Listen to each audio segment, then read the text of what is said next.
विपक्ष के हंगामे के बाद लोकसभा और राज्यसभा की कार्यवाही सोमवार तक स्थगित। विपक्ष ने आज भी जमकर किया हंगामा। किरण रिजिजू ने कहा, सदन कैसे चलना है विपक्ष न बताए। राष्ट्रीय हथकरघा दिवस का आयोजन कार्यक्रम में शामिल सीएम योगी। कहा, 2017 से पहले सपा ने जनता को वोट बैंक की तरह इस्तेमाल किया। आज से दिल्ली विधानसभा सत्र का आगाज। डीआरसी से जुड़े 3 विधेयक सदन में किए जाएंगे पेश। कई अहम मुद्दों पर भी चर्चा की संभावना।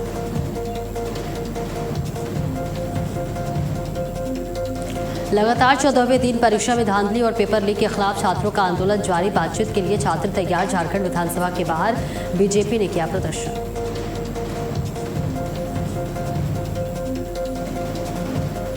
अलीगढ़ में नाबालिग से धर्मांतरण की साजिश नाकाम। मौलवी समेत 5 आरोपियों को पुलिस ने किया गिरफ्तार। पीड़िता को सकुशल किया बरामद।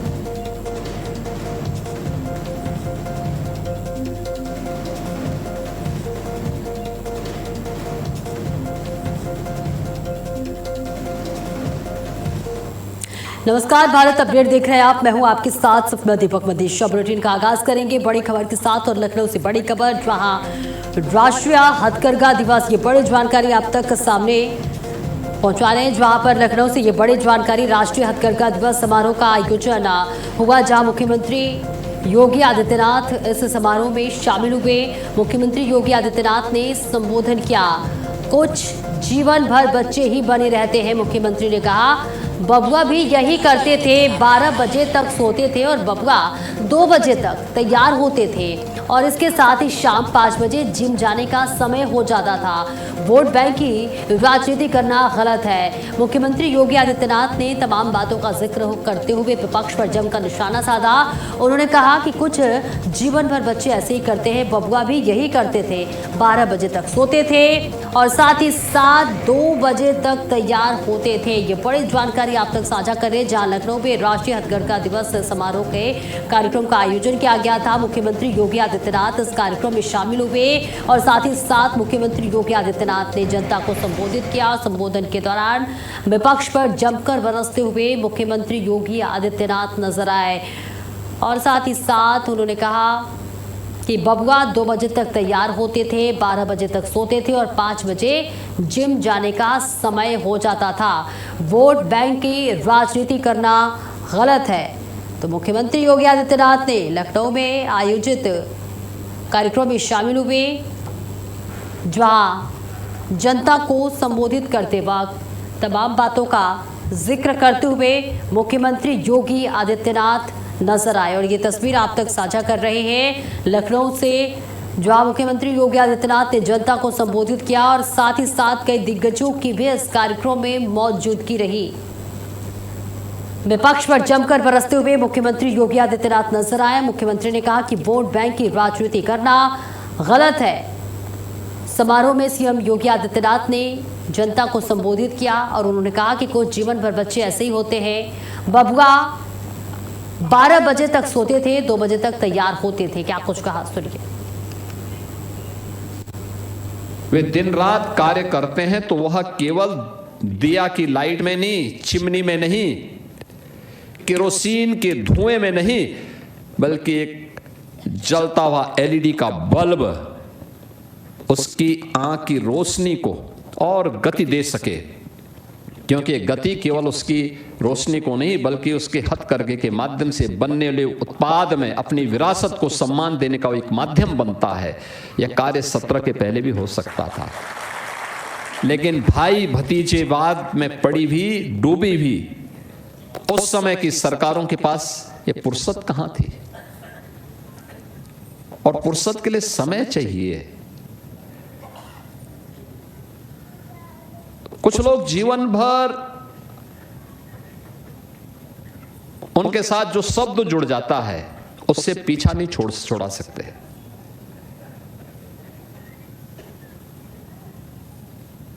कुछ लोग जीवन भर बच्चे ही बने रहते हैं और बबुआ भी यही करते थे। 12 बजे सो के उठते थे, 2 बजे तक तैयार होते थे, 5 बजते बजते उनके जिम जाने का समय हो जाता था और 7 बजे के बाद तो महफिल जम जाती थी, तब तो फिर देश और दुनिया से उनका संबंध ही समाप्त हो जाता था। तो प्रदेश के बारे में कहां से सोच उनके पास थी। इसी कारण दंगे होते थे, महीनों महीनों कर्फ्यू रहता था। इंसेफ्लाइटिस से मौतें होती थी, डेंगू से मौतें होती थी। गरीब का बच्चा जिन बेसिक शिक्षा परिषद की स्कूलों में पढ़ता है, उन बेसिक शिक्षा परिषद की स्कूलों के बुरे हाल थे। न शिक्षक था, न भवन था, न बालक बालिकाओं के लिए टॉयलेट था, न पेयजल की व्यवस्था थी। अयोध्या से बड़ी खबर, जहां राम मंदिर रोड नेटवर्क का विस्तार होगा। दर्शन नगर से भरतकुंड तक बनेगा भरत पथ। 13 किलोमीटर लंबा 4 लेन मार्ग प्रस्तावित। लोक निर्माण विभाग ने भेजा शासन को प्रस्ताव। ये बड़ी जानकारी, जहां करीब 900 करोड़ रुपए की आएगी लागत। हनुमत नगर होते हुए भरतकुंड तक जाएगा मार्ग। भरत पथ सीधे प्रयागराज हाईवे से जुड़े। ये बड़ी और अहम जानकारी आप तक साझा कर रहे हैं, जहां करीब 900 करोड़ रुपए इसकी लागत आएगी। अयोध्या से ये बड़ी खबर, जहां राम मंदिर रोड नेटवर्क का विस्तार होगा। दर्शन नगर से भरतकुंड तक बनेगा भरत पथ। भरत पथ सीधे प्रयागराज हाईवे से जुड़े 13 किलोमीटर लंबा 4 लेन मार्ग प्रस्तावित है और इसके साथ ही साथ लोक निर्माण विभाग ने शासन को प्रस्ताव भेजा है।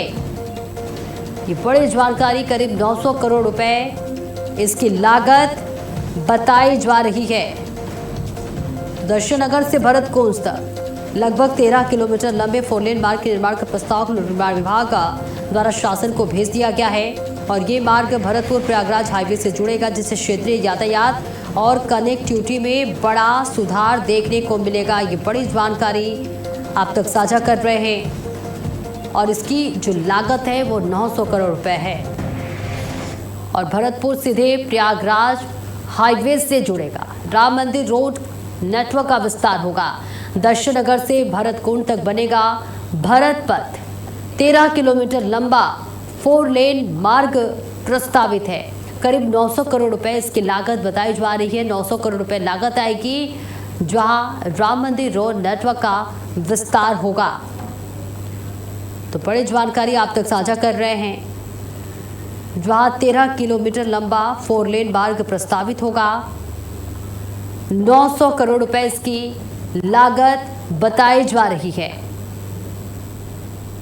राम मंदिर रोड नेटवर्क का विस्तार होगा। दर्शन नगर से भरतकुंड तक बनेगा भरत पथ। भरत पथ सीधे प्रयागराज हाईवे से जुड़ेगा।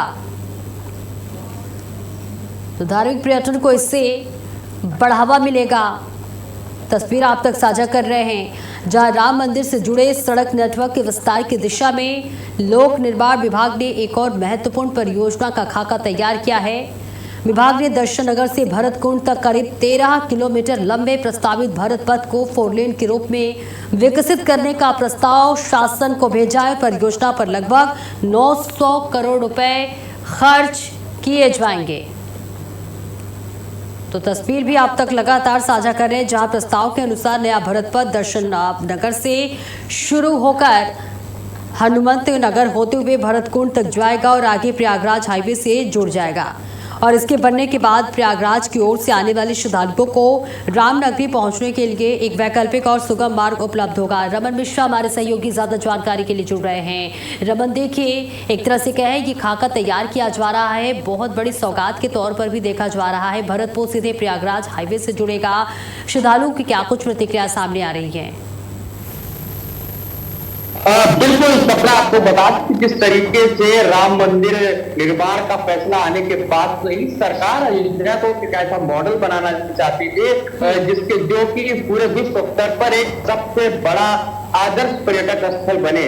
और इसके लिए लगातार राज्य सरकार ने लगभग 35,000 करोड़ से ज्यादा का खर्चे का प्रोजेक्ट बनाया, जिसमें लगभग आधे से ज्यादा खर्चा हो भी गया है। इसमें बहुत सारे चौड़े चौड़े रास्ते, फ्लाईओवर, नए नए मार्ग, उनका मुआवजा, बहुत सारी ऐसी चीजें हैं जो जिससे अयोध्या को सुंदर बनाया जा रहा है। सुलभ बनाने के लिए अब एक और मार्ग राम पथ, कर्तव्य पथ के बाद में भरत पथ आपको बनाया जाएगा, जो कि दर्शन नगर से होते हुए सीधा भरत कुंड पहुंचेगा।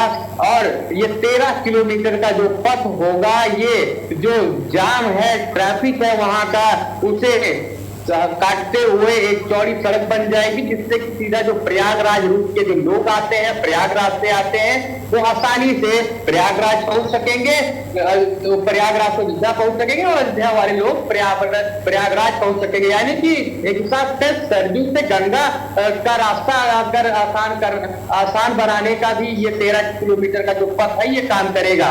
लोक निर्माण विभाग ने प्रस्ताव भेज दिया है, लगभग 900 करोड़ रुपया इसका एस्टिमेट आका जा रहा है। और ये जल्द ही अगर पास होता है और इसका निर्माण होने के बाद में अयोध्या के श्रद्धालुओं को, क्षेत्रीय लोगों को, सभी को इसका लाभ होने वाला है। और खासकर प्रयागराज रूट पर आने वाले जितने भी जनपद हैं, उन राहगीरों को, उन श्रद्धालुओं को इसका सीधा सीधा लाभ होगा। बिल्कुल रमन, निर्माण कार्य शुरू होने की क्या कुछ रोडमैप तैयार किया जा रहा है? कब तक शुरू हो जाएगा? क्या कुछ इसकी सीमा अवधि और कब तक तैयार हो जाएगा? इसमें अभी प्रस्ताव भेजा गया है, प्रस्ताव प्रशासन को भेजा गया है। शासन जब इसको पास कर देगा, टेंडर निकलेगा, टेंडर के बाद से कार्य शुरू होगा। टेंडर में कार्य योजना डाली जाएगी, कब तक ये निर्माण पूरा होना चाहिए, 1 साल में, 1.5 साल में, 2 साल में, 6 महीने में। उसके जब टेंडर आएगा तभी तय होगा कि आखिर जो सरकार का जो और लोक निर्माण विभाग और सरकार इस सड़क को कब तक बनाना चाहती है। बिल्कुल, देखिए इस परियोजना में श्रद्धालुओं की सहूलियत को देखते हुए, साथ ही श्रद्धालुओं की सुविधाओं को देखने के लिए क्या कुछ आधुनिक सुविधाएं दी जाएंगी? आपको बता दें, क्योंकि 4 लेन सड़क बननी है, तो इसलिए जो भी एक हाईवे पर जो सुविधाएं होती है लोगों के राह को आसान करने के लिए, वो सारी जो सुविधाएं हैं, एक अच्छी सड़क जिसपे तेज रफ्तार में भी चला जा सके और जल्दी से रास्ते को अपने कम किया जा सके, वो सारी सुविधाएं ये रास्ता देगा। बिल्कुल, देखिए 900 करोड़ रुपए इसकी लागत बताई जा रही है। ऐसे में तमाम श्रद्धालुओं को क्या कुछ खास सुविधाएं दी जाएंगी और साथ ही साथ रोजगार के भी क्या अवसर यहाँ पर बढ़ेंगे? बिल्कुल, जब हाईवे बनेगा तो निश्चित तौर पर जो किनारे किनारे जमीनें होंगी तो वो महंगी होंगी, और आपको बता दें उस पर व्यापारिक जो प्रतिष्ठान है वो भी बनेगा, तो निश्चित तौर पर वहाँ के आम लोगों को भी इसका लाभ होने वाला। बिल्कुल, बहुत बहुत शुक्रिया रमन आपका इस महत्वपूर्ण जानकारी के लिए। तो ये बड़ी जानकारी आप तक साझा कर रहे थे और चलिए आगे बढ़ते हैं। और अलीगढ़ से बड़ी जानकारी, जहां नाबालिग युवती से धर्मांतरण का साजिश नाकाम हुआ है। अलीगढ़ की गोरई थाना क्षेत्र का ये पूरा मामला, जहां पुलिस ने मौलवी समेत 5 आरोपियों को गिरफ्तार कर लिया है। पुलिस ने रेड मारकर कार्रवाई की है। धर्मांतरण कराया जा रहा था निकाह, पीड़िता को सकुशल बरामद कर लिया गया है। ये बड़ी और अहम जानकारी आप तक साझा कर रहे हैं, जहां आपको बता दें अलीगढ़ में नाबालिग युवती से धर्मांतरण की साजिश नाकाम हो गई है। अलीगढ़ से ये बड़ी और अहम जानकारी, जहां नाबालिग युवती से धर्मांतरण की साजिश नाकाम हो गई है। अलीगढ़ के गोरई थाना क्षेत्र का ये पूरा मामला आप तक साझा कर रहे हैं, जहां मौलवी समेत 5 आरोपियों को गिरफ्तार कर लिया गया है। उनसे पूछताछ की जा रही है और बड़ी कार्रवाई भी जरूर होती हुई नजर आएगी। ये तस्वीर भी आप तक साझा कर रहे हैं, जहां अलीगढ़ के गोराई थाना क्षेत्र से जुड़ी जिस घटना का जिक्र कर रहे हैं। आपको बताते चले कि पुलिस इस पूरे मामले में बड़ी कार्रवाई करते हुए नजर आ रही है। मौलवी को गिरफ्तार कर लिया गया है। धर्मांतरण का ये पूरा मामला बताया जा रहा है, जहां पुलिस अब इस पूरे मामले में बड़ी कार्रवाई कर रही है, जहां बताया जा रहा है कि पीड़िता को सकुशल बरामद कर लिया गया है। धर्मांतरण कराकर निकाह कराया जा रहा था। नाबालिग युवती से धर्मांतरण की जो साजिश है, पुलिस ने नाकाम कर दिया है। पुलिस ने अब इस पूरे मामले में बड़ी कार्रवाई किया। अलीगढ़ से ये तस्वीर आप तक साझा कर रहे हैं, जहां नाबालिग युवती से धर्मांतरण की साजिश नाकाम हो गई है। अलीगढ़ के गोरई थाना क्षेत्र का ये पूरा मामला। गोरई की पुलिस को ये सूचना प्राप्त हुई कि ग्राम साथनी में एक किराए के मकान में एक युवक द्वारा धर्म परिवर्तन कराकर एक 17 वर्षीय नाबालिग युवती के साथ निकाह किया जा रहा है। इस सूचना पे तत्काल पुलिस मौके पे पहुंची, पीड़िता को बरामद किया गया, उसके परिजनों से संपर्क किया गया। परिजनों द्वारा यह बताया गया कि वह मूल रूप से तमिलनाडु के रहने वाले हैं एवं वर्तमान समय में दिल्ली सराय काले खां में रहते हैं। वहीं पर अभियुक्त शफीक एवं उसके परिजन रहते हैं। परिजनों द्वारा यह बताया गया कि अभियुक्त शफीक द्वारा पिछले 6 वर्षों से उनकी नाबालिग पुत्री का यौन शोषण किया जा रहा है, वो उसे भगाकर यहाँ लाया था। इस सूचना पर तहरीर प्राप्त की गई, सुसंगत धाराओं में अभियोग पंजीकृत किया गया, जिसमें धर्म परिवर्तन एवं पॉक्सो की धाराओं। एक हिंदू की लड़की है और मुसलमानों का लड़का भगा के लेके हुआ है। 4 लड़की है कि 15 दिन रहते रहता और जिनने कहा हुआ बताई ना है, हमें सूचना पड़ी है तो भैया हमने जो कुछ करोगा वो सही करोगा। वैसे हिंदू की लड़की है, मुसलमान के संग रहना नहीं चाहिए। या आपको कैसे मालूम हुआ कि हिंदू की बेटी और ये लेके आए हैं? हमें जब मैं मोहल्ला में तो मालूम पड़ी हमें कि आपका धर्म हिंदू हो या फिर आप? हमारा धर्म हिंदू रहना चाहिए। तो देखिए, धर्मांतरण कराकर निकाह कराया जा रहा था नाबालिग के साथ ही, जहां साजिश को पुलिस ने नाकाम कर दिया है। नाबालिग को, पीड़िता को बरामद कर लिया गया है और पुलिस इस पूरे मामले में कार्रवाई करती हुई नजर आ रही है। तस्वीर अलीगढ़ से आप तक साझा कर रहे हैं, जहां पुलिस ने मौलवी समेत 5 आरोपियों को गिरफ्तार कर लिया है। उनसे पूछताछ की जा रही है और साथ ही ये भी पता लगाने की कोशिश की जा रही है कि क्या इससे पहले भी इस तरह के कृत्य को अंजाम दिया गया है। और अब पुलिस इस पूरे मामले में बड़ी कार्रवाई करती हुई नजर आ रही है, जहां नाबालिग युवती से धर्मांतरण का जो साजिश था वो नाकाम हो गया है। अलीगढ़ के गोरई थाना क्षेत्र का ये पूरा मामला आप तक साझा कर रहे हैं, जहां अलीगढ़ में नाबालिग युवती से धर्मांतरण की साजिश पुलिस ने नाकाम कर दिया है। बताया जा रहा है कि पुलिस ने मौलवी समेत 5 आरोपियों को गिरफ्तार कर लिया है और इस बीच धर्मांतरण कराकर निकाह की प्रक्रिया की जा रही थी, जिसके बाद पुलिस ने छापेमारी की और पुलिस की त्वरित कार्रवाई के बाद से मौलवी समेत 5 आरोपियों को गिरफ्तार कर लिया गया है।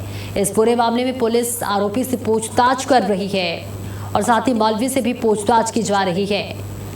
नाबालिग युवती को बरामद कर लिया गया है, सकुशल है।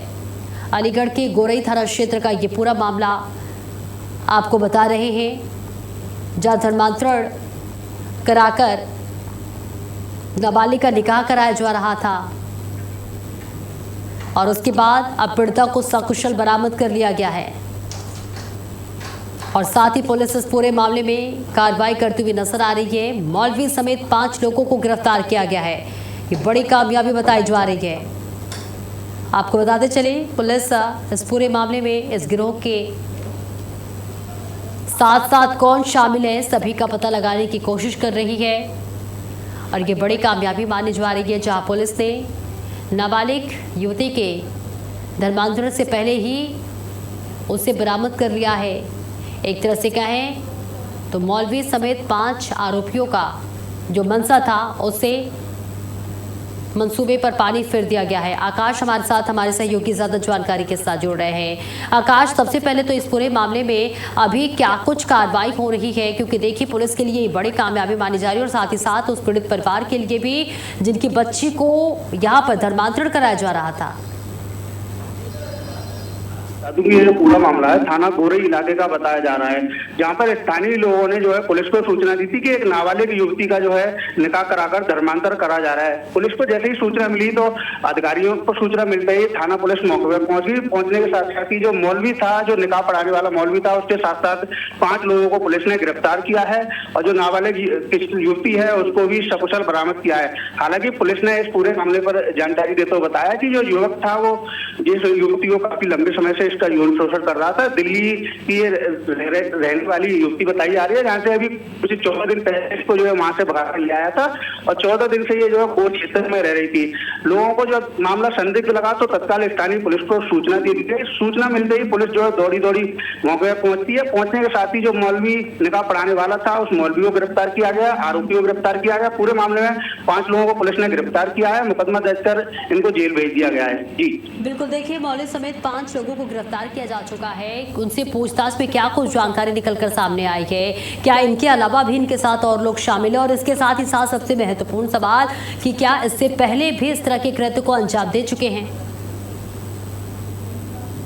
जो है अभी जांच कर रही है कि आखिर जो मौलवी है अब तक कितनी लड़कियों का जो है धर्मांतर कर चुके हैं और कितनों के साथ इस तरह की घटना की गई है। इस सबसे बड़ी बात ये निकल के आ रही है कि आखिर बीजेपी सरकार में इस तरह की घटनाएं जब सामने आती हैं, हिंदूवादी संगठन जो है हंगामा खड़ा कर देते हैं, जिसके चलते पुलिस ने जो है बिना लापरवाही किए देर करते हुए नाबालिग किशोरी को जो बरामद किया उसके परिजनों को सूचना दे दी गई है। हालांकि उसे जो है अभी हैबिटेट सेंटर में यहाँ पर रखा गया है।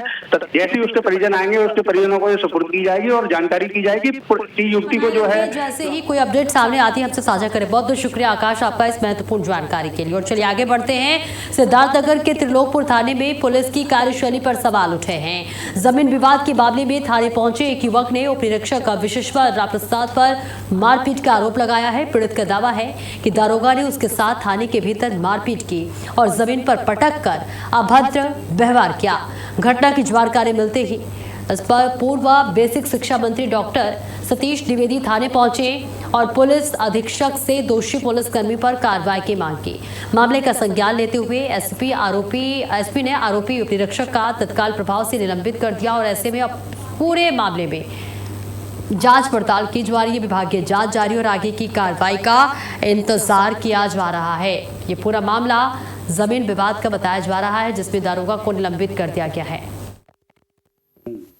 वो आया, मुझे गाली दिया और गाली देने के बाद मारने की धमकी भी दिया। वहाँ पर मैं गया, सुलहनामा जो पुलिस वालों ने 2000 भी लिया, मम्मी से लिया, यही कि सुलहनामा कर दो। लेकिन उसके बाद उन्होंने सुलहनामा किया, मेरे में फ़ोटो खिंचाया, उनके फ़ोटो खिंचाया।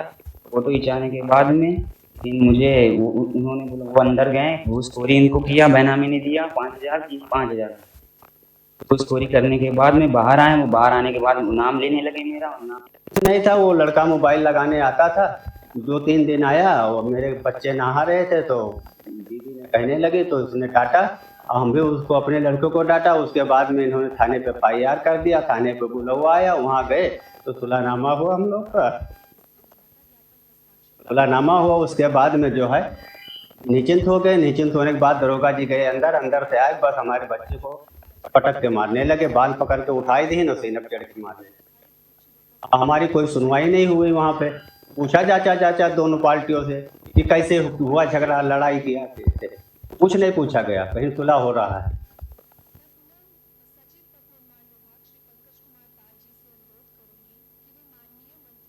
मंत्री सम्राट चौधरी की मौजूदगी में एमओयू पर हस्ताक्षर हुआ है। पथ निर्माण नाबार्ड एमओयू में शामिल हुए हैं सम्राट चौधरी। जहां सम्राट चौधरी की उपस्थिति में नाबार्ड से समझौता हुआ है। ये बड़ी जानकारी आप तक साझा कर रहे हैं, जहां बिहार के मुख्यमंत्री सम्राट चौधरी की उपस्थिति में नाबार्ड से समझौता हुआ है। और इसके साथ ही साथ ये तस्वीर किया है कि 8% से नीचे कुछ आप आ जाए तो थोड़ा बिहार का भला होगा। बिहार की उन्नति के लिए सहयोग करें पूरी तरह कोऑपरेटिव में, और सभी जो आपने जिस भी मुद्दे पे चर्चा किया उसको हम जरूर बिहार के साथ जोड़ेंगे। ठीक है, ठीक है।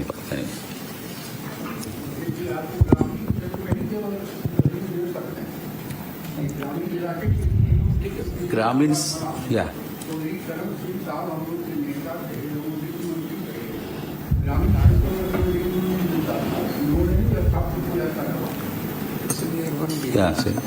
सो ग्रामीण और शहर को जुड़ने के लिए भी काम कर सकते हैं। श्योर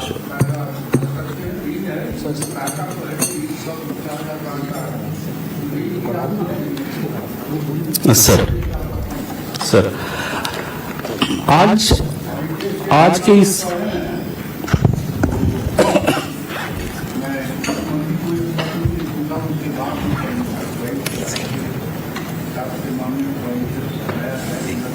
छोटा सा प्रोग्राम है जो बोला हुआ था उसके बाद ये सर्टिफिकेट देना वो नहीं कर रही।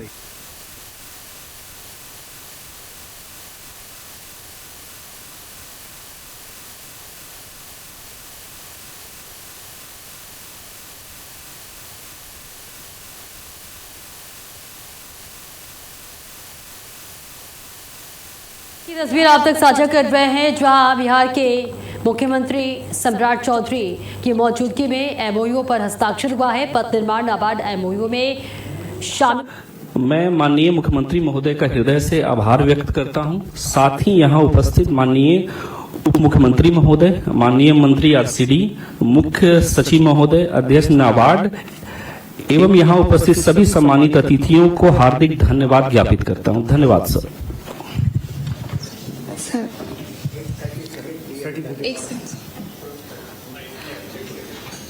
नाबार्ड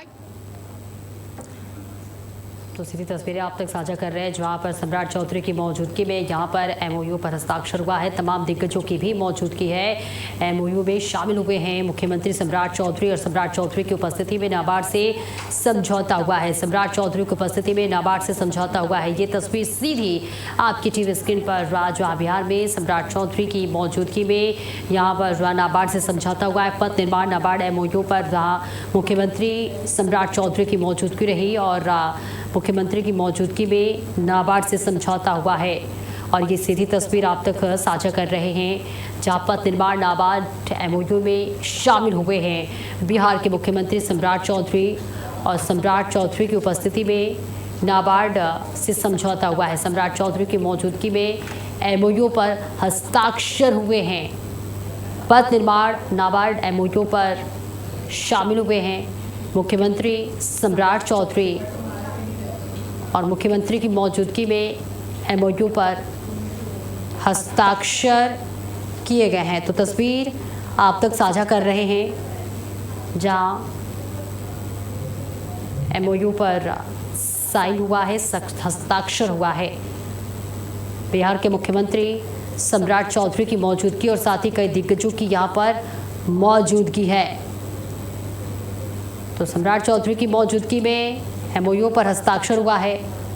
मुख्यमंत्री के अलावा कई दिग्गजों की यहां पर मौजूदगी है। पथ निर्माण विभाग और